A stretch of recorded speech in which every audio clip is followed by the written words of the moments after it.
capitalist like me pays no taxes. Trump pays no taxes. And it angers people. Instead of saying, well, how do you guys do that? I mean, how can I sit here talking to you and tell people I don't pay taxes? How come I'm not taken off to jail? I am a billionaire in debt. You know why? Because I get tax breaks for borrowing money. You keep your hard-earned money in the bank because you are afraid of losing it. But what if I told you that there are places to put your money that are safer than banks and also pay you more than your bank? Today's video features successful author, investor, and businessman Robert Kiyosaki, who will reveal why you need to get rid of cash to buy the two best assets that will secure your financial future during these difficult times. The world economy is heading into the worst economic headwinds since World War II. So, why does Kiyosaki believe you should withdraw all of your funds from your bank? Let's take a look at the Fed.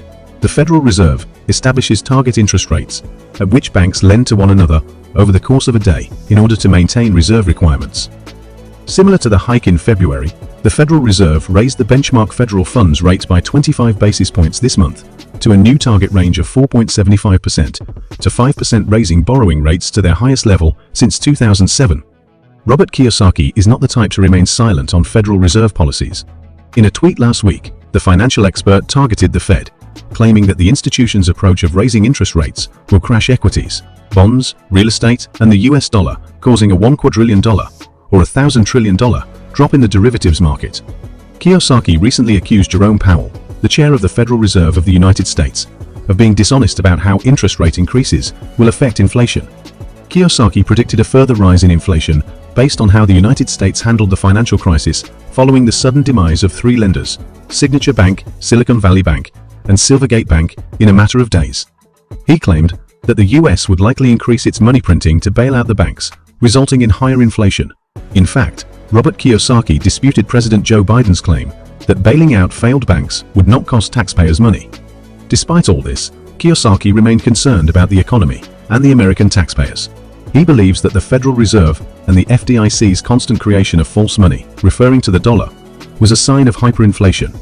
According to Kiyosaki, the current financial crisis, which has already claimed Silicon Valley Bank and Signature Bank, will cause inflation to rise once more, even if it has been falling in recent months. According to data released on March 14 by the Bureau of Labor Statistics, BLS, the Consumer Price Index, fell to 6% in February, continuing the downward trend in consumer inflation.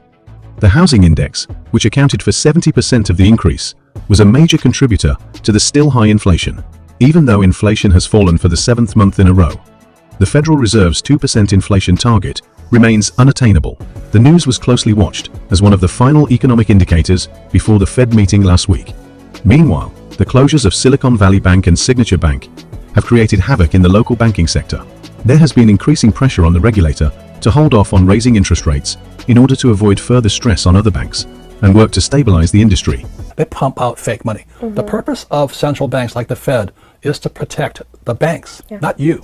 According to Jamie Cox, managing partner at Harris Financial Group, the Fed will have to pick its poison. Tolerate some inflation for a while to see if the Fed's current series of rate hikes take effect and pause, or continue hiking and deal with the financial instability caused by their policy decisions. Following the announcement of the rate hike, stocks rose slightly. The Dow Jones Industrial Average fell 531 points, or 1.63%, as the major indices finished in the red. The Nasdaq fell 1.6%, while the S&P 500 fell 1.65%. So, what does this imply for you and me? And how will it affect us? Number 1. The Fed rate boosts savings account and certificate of deposit, CD rates. Even if you can't borrow as cheaply as you used to, rising interest rates still have some advantages, particularly for savers. Finally, banks raise yields to attract additional deposits. Higher interest rates imply higher earnings for people who like to put their money into bank savings accounts. According to national bank rate statistics, the average savings interest rate increased over the last year from 0.6% to 0.23% as of March 15. Number 2. Rising mortgage rates. Borrowers may rush to complete a transaction for a fixed loan rate on a new home if they notice signs of a rate increase. However, because interest rates are a significant factor in mortgage rates, they frequently track the yield on domestic 10-year Treasury notes. As a result, as interest rates fall, so will mortgage rates. Lower mortgage rates reduce the cost of purchasing a home, so this will impact home sales across the entire USA. Number 3. Residential transactions. When interest rates and inflation rise, demand for homes often falls. On a 30-year loan, at 4.65% for example, homebuyers can expect to pay at least 60% of their investment in interest. However, if interest rates fall, the same house at the same price will have lower monthly payments and less interest paid overall over the life of the mortgage. When mortgage rates fall, the exact property becomes more affordable, so buyers will be excited to start scooping up property.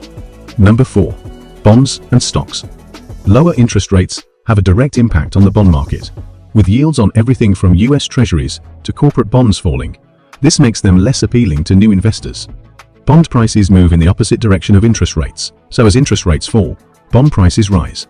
Similarly, rising interest rates reduce bond prices. Fixed income investors are suffering as a result. People are less likely to borrow or refinance existing debts as interest rates rise because it is more expensive to do so.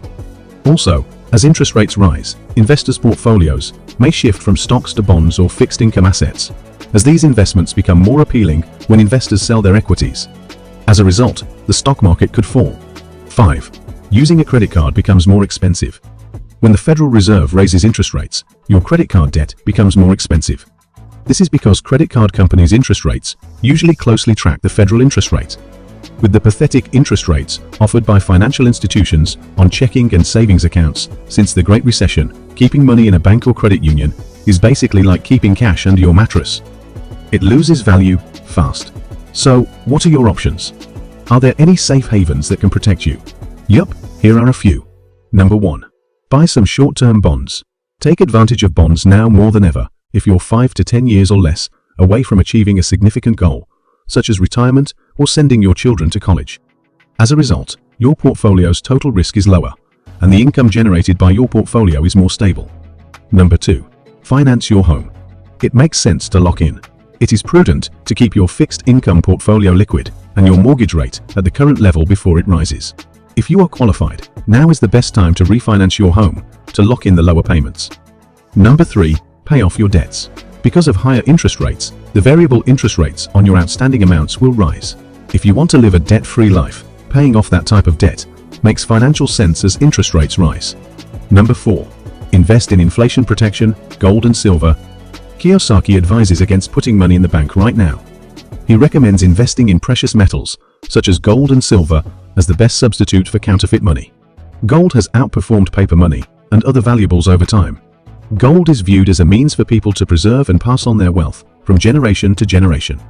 People have cherished the unique properties of precious metals since the dawn of time, when the dollar depreciates against other currencies, as it did from 1998 to 2008.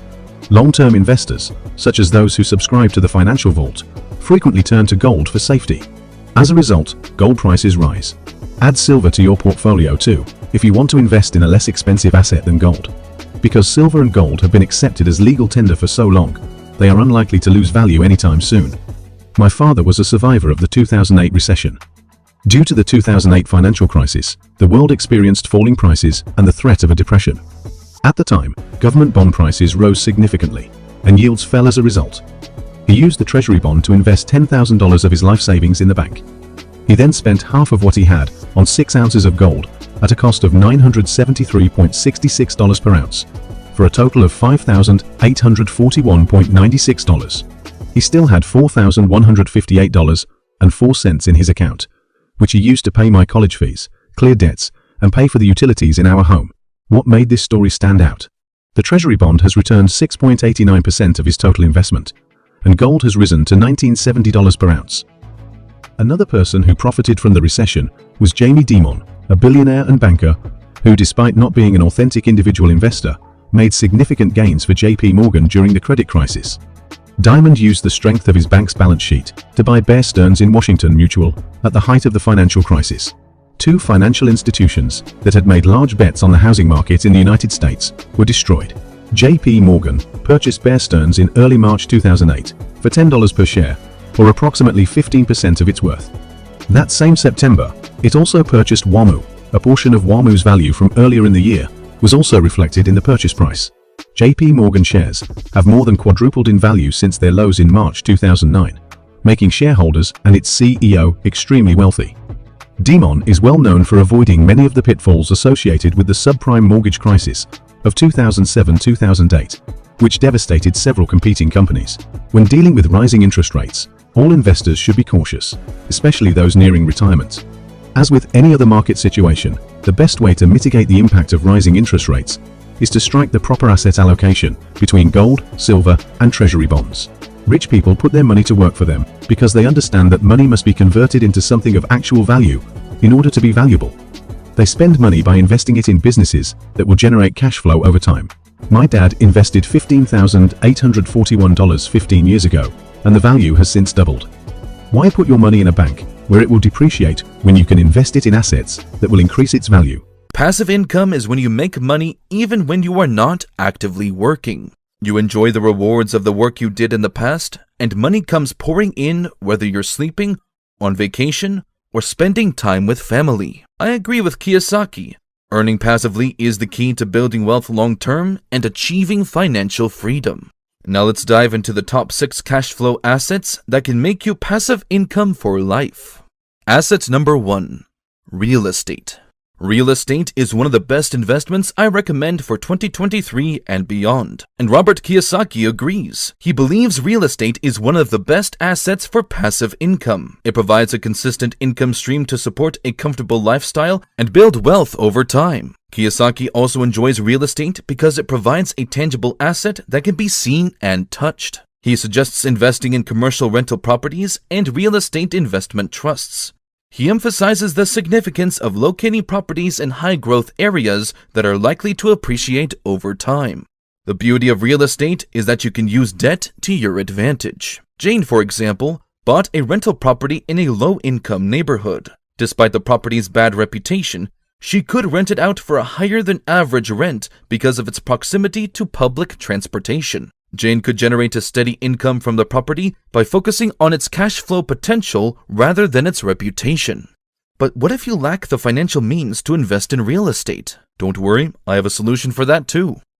Real Estate Invest Trusts, or REITs. REITs are companies that own and operate income-producing real estate. By investing in REITs, you can earn dividends without directly owning a property. Asset number 2, dividend stocks. Dividend stocks are another excellent way to generate cash flow. When you purchase this type of stock, you will receive a portion of the company's profits in the form of a dividend payment. Shares with yields, in my opinion, are a wise asset because they provide a consistent revenue stream without requiring you to sell your share. But what about the risks of investing in the stock market?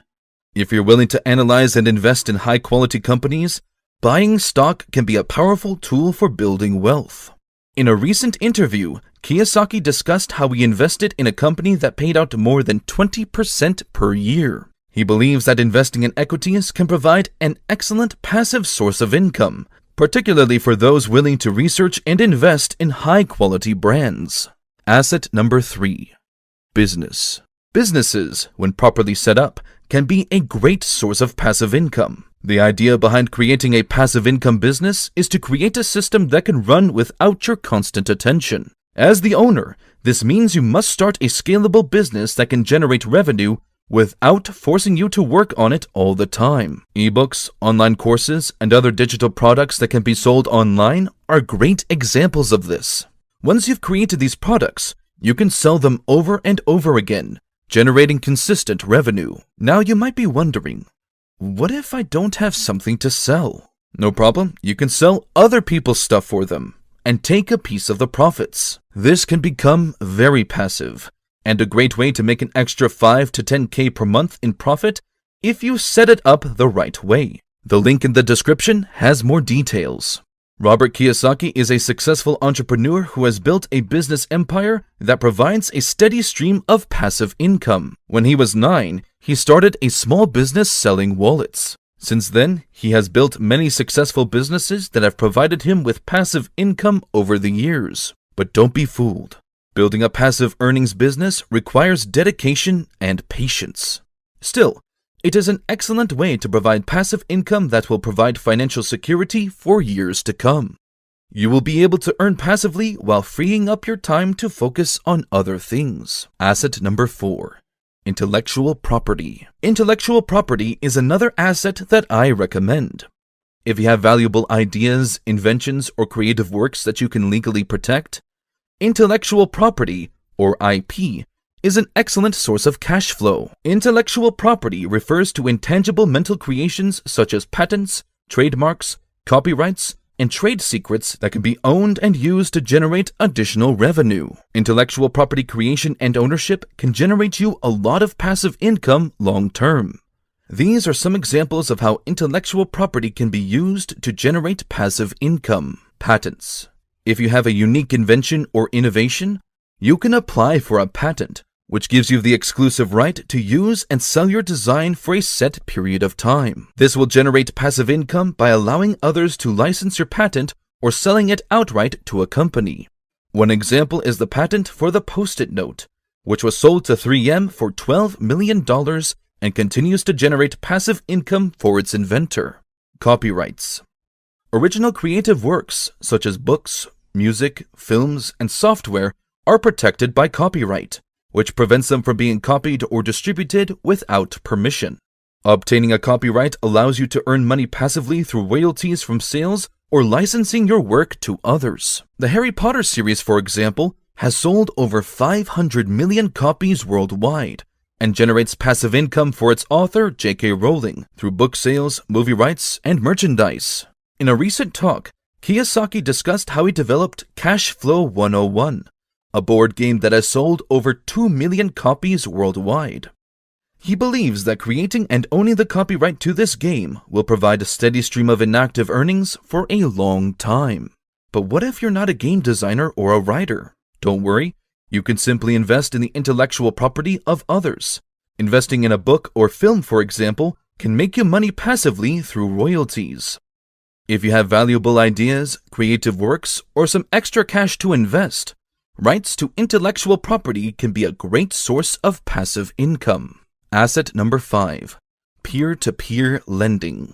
Peer-to-peer lending, or P2P, is an alternative investment strategy that can generate passive income by connecting borrowers directly with investors via an online platform. Peer-to-peer lending is a newer asset class, but it has grown in popularity in recent years. Investors can earn a steady stream of passive income through interest payments by lending money to individuals and small businesses via media.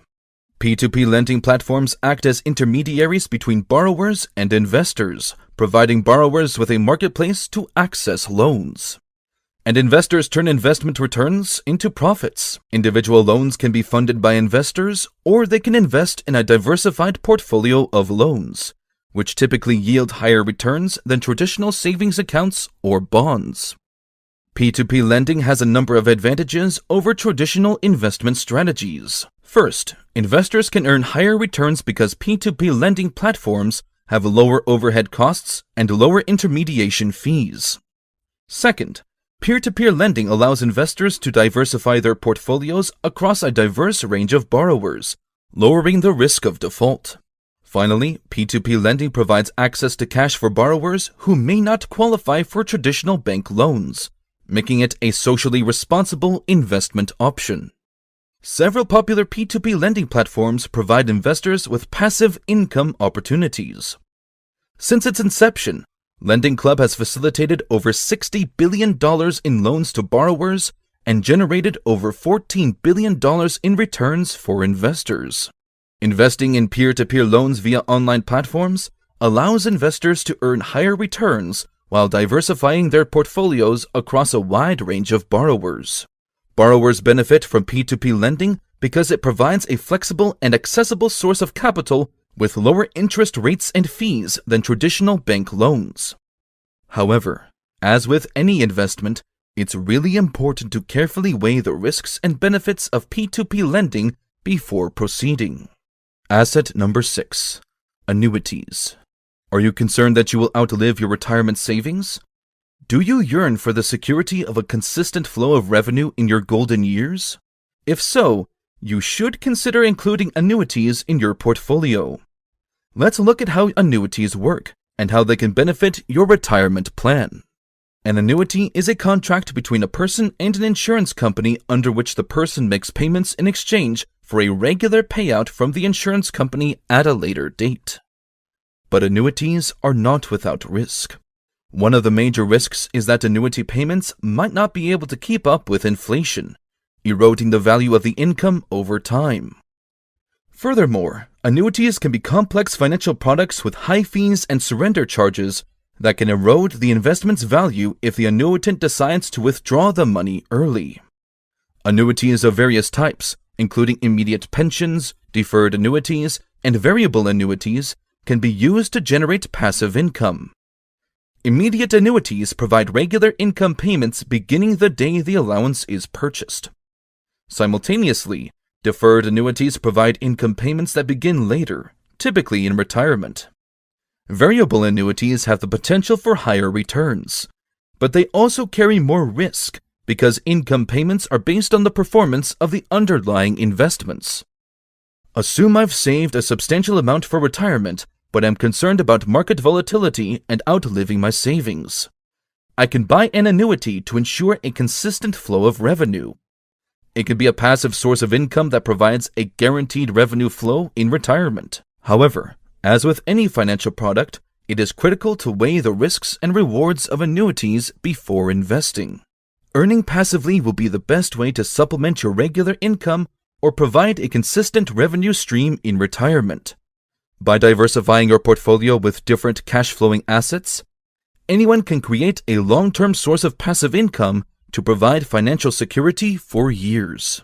If you want to start your own passive income business, but you're not sure how to get started, click this video on your screen.